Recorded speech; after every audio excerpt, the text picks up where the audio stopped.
اور اگر کسی کے حق میں کوئی کوتاہی ہو گئی ہو تو اس دن کے آنے سے پہلے پہلے دنیا ہی میں معاملے کو صاف کر لے،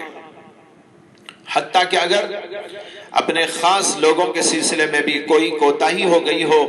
تو ان سے بھی معاملے کو صاف کر لے، کیونکہ وہاں کوئی کسی کے کام آنے والا نہیں، بلکہ وہ دن تو ایسا ہوگا کہ اللہ نے قرآن میں اس کے بارے میں فرمایا یوم یفر المرء من اخیہ وامہ وابیہ وصاحبتہ وبنیہ لکل امرئ منہم یومئذ شأن یغنیہ۔ فرماتے ہیں کہ اس دن آدمی بھاگے گا، کس سے بھاگے گا؟ اپنے بھائی سے بھاگے گا،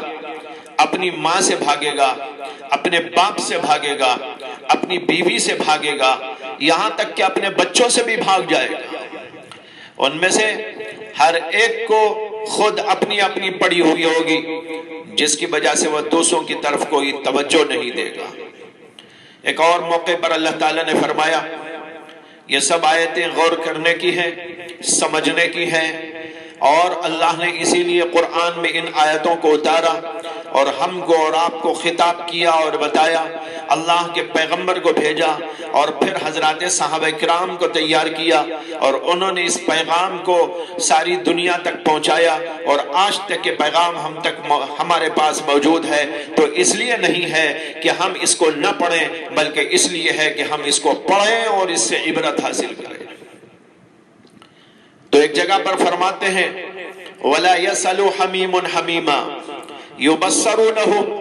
يَوَدُّ الْمُجْرِمُ لَوْ يَفْتَدِي مِنْ عَذَابِ يَوْمِئِذٍ بِبَنِيهِ وَصَاحِبَتِهِ وَأَخِيهِ وَفَصِيلَتِهِ الَّتِي تُؤْوِيهِ وَمَنْ فِي الْأَرْضِ جَمِيعًا ثُمَّ يُنْجِيهِ۔ فرماتے ہیں وَلَا يَسَلُ حَمِيمٌ حَمِيمًا، اس دن کوئی دوست کسی دوست کو نہیں پوچھے گا۔ دنیا میں تو کبھی کبھی پوچھ بھی لیتے ہیں، اور آج تو ایسا دور آ گیا ہے کہ آج بھی یہ منظر دکھائی دے رہا ہے کہ کوئی دوست کو نہیں پوچھ رہا ہے، لیکن پھر بھی کچھ تو پوچھ لیتے ہیں۔ لیکن قیامت کا دن ایسا ہوگا، اللہ کہتے ہیں لا یسأل حمیم حمیما، اس دن کوئی جگری دوست بھی کسی اور اپنے دوست کو پوچھ کے نہ دیکھے گا۔ کیسا خطرناک دن ہوگا۔ آگے کہتے ہیں یبصرونہم، حالانکہ وہ ایک دوسرے کو دکھا بھی دیا جائیں گے، یہ دیکھو تمہارا دوست ہے، یہ دیکھو تمہارا دوست ہے، اس سے تمہاری بڑی دوستیاں تھی، اس سے بالکل تمہارا بڑا ہی گہرا تعلق تھا، لیکن اس کو دکھا دیے جانے کے باوجود بھی ایک دوسرے کو کوئی نہیں پوچھے گا۔ آگے کہتے ہیں یود المجرم یومئذ، یود المجرم لو یفتدی من عذاب یومئذ ببنیہ، اس روز گنہگار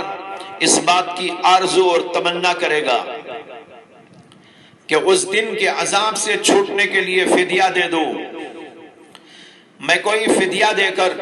اس عذاب سے چھٹکارا حاصل کر لوں۔ فدیہ کس چیز کا دینا چاہے گا؟ سن کے کلیجہ منہ کو آتا ہے۔ اللہ تعالیٰ کہتے ہیں آدمی مجرم اس بات کی آرزو تمنا کرے گا کہ کوئی چیز فدیے میں دے کر میں یہاں کے عذاب سے چھٹکارا حاصل کر لوں۔ کس چیز کا فدیہ دینا چاہے گا؟ اللہ کہتے ہیں بے بنی، اپنے بیٹوں کو فدیے میں دے دوں، وہ صاحبتی، اپنی بیوی کو فدیے میں دے دوں، وہ اخی، اور اپنے بھائی کو فدیے میں دے دوں، وہ فصیلتہ التی تؤویہ، اور اپنے کنبے کو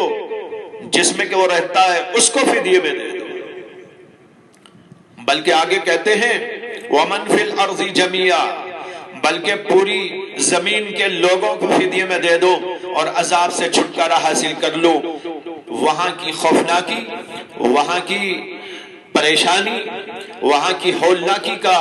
یہ اندازہ ہے جو اللہ نے یہاں پر پیش کیا ہے۔ اللہ کہتے ہیں کہ وہاں پر مجرم اس بات کی تمنا اور آرزو کرے گا کہ ساری کائنات کو دے دو اور مجھ کو چھٹکارا مل جائے، بچوں کو دے دو، بیوی کو دے دو، بھائیوں کو دے دو، ماں باپ کو دے دو، سب کو دے دو اور مجھ کو عذاب سے چھٹکارا مل جائے۔ یہ ہے آخرت کا دن جہاں کوئی کام آنے والا نہیں۔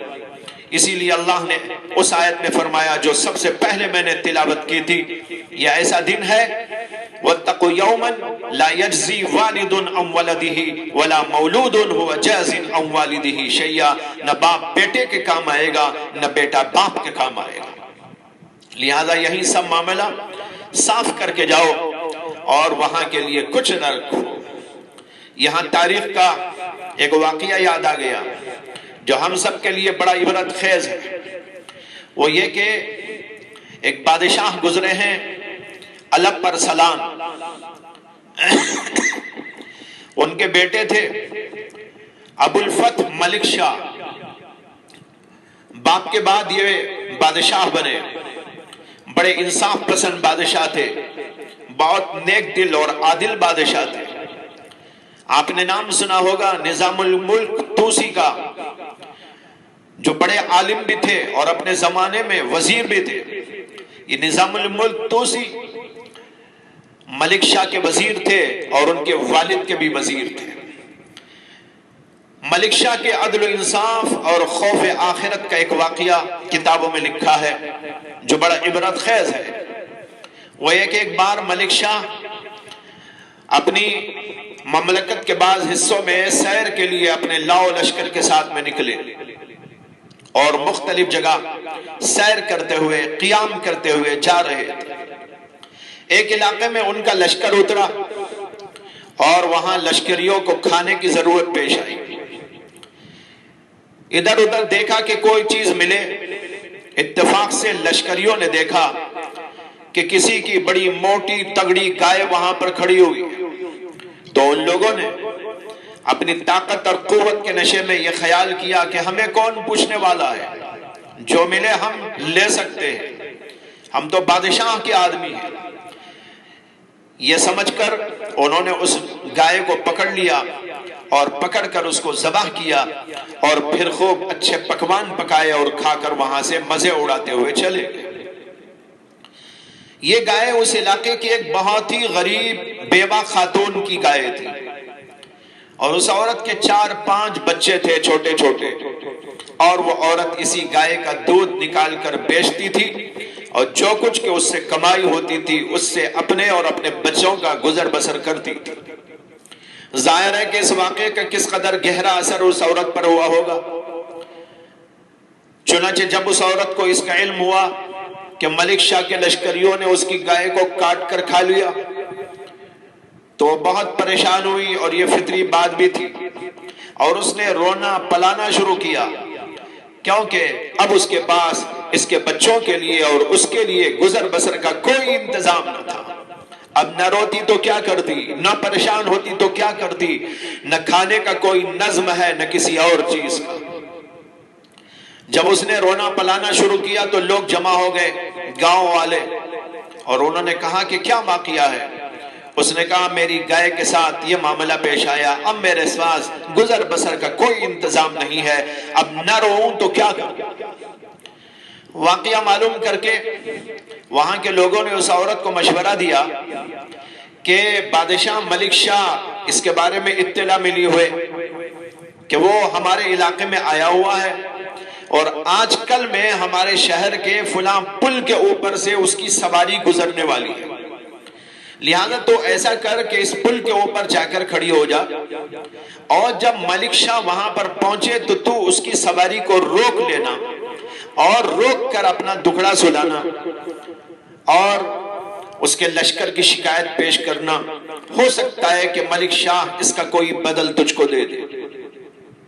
عورت کے سمجھ میں آ گئی بات، اس نے سننے کے بعد تسلی پائی، لوگوں کے مشورے کے مطابق شہر کے اس پل کے اوپر جا کر بادشاہ کے انتظار میں کھڑی ہو گئی۔ اب انتظار میں کھڑی ہے کہ اب آئے گا، تب آئے گا، اب آئے گا، تب آئے گا، بہت دیر ہو گئی۔ بہرحال دیر آیت درست آیت، یہاں تک کہ اللہ اللہ کر کے انتظار کی گھڑیاں ختم ہو گئی، اور اس کو نظر آیا کہ بادشاہ کی سواری آ رہی، یہاں تک کہ جب بادشاہ کی سواری بالکل اس پل کے پاس پہنچی تو وہ عورت اچانک بادشاہ کے سامنے جا کر کھڑی ہو گئی۔